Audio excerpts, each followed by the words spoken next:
Chers amis, bonjour. Voilà, je me retrouve à la ville de Tanger, la ville du détroit de Gibraltar. Et pour être précis, je suis à la place de France.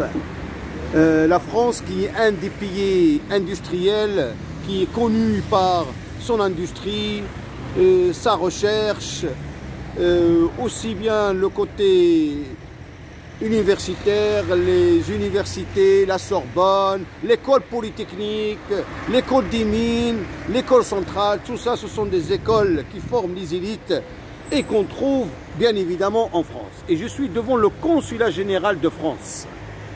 Le consulat général de France pour la paperasserie administrative, que ce soit pour les demandes de visa et aussi bien pour les Français qui résident dans la circonscription de cette institution. Alors, aujourd'hui, comme vous pouvez le remarquer, il y a ici, place de France, un café glacier et aussi bien le café de Paris. Et ce sont des noms qui ont été attribués en fonction de ce pays qui est un beau pays où tout le monde cherche à poursuivre soit ses études, soit de s'installer une fois qu'il a un diplôme et qu'il a les compétences pour exercer dans un des pays européens.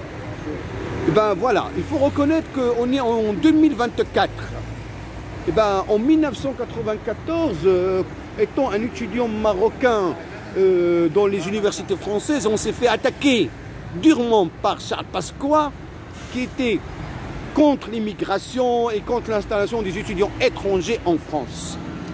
Et bien, la revanche de plusieurs étudiants africains issus des pays de la seconde zone, ils ont pu quand même avoir l'espoir et de jouer le bras de fer contre une institution qui est contre l'immigration, etc. Et aujourd'hui, fort heureusement, ils sont des Français à part entière. Merci le bon Dieu. Et bien, si aujourd'hui, moi, je fais partie des Français, des Marocains naturalisés français, c'est que j'ai eu le mérite d'être Français. Et être Français, c'est pas donné à n'importe qui. Voilà. Et il faut savoir que je garde un très bon souvenir de ma jeunesse que j'ai passée en France.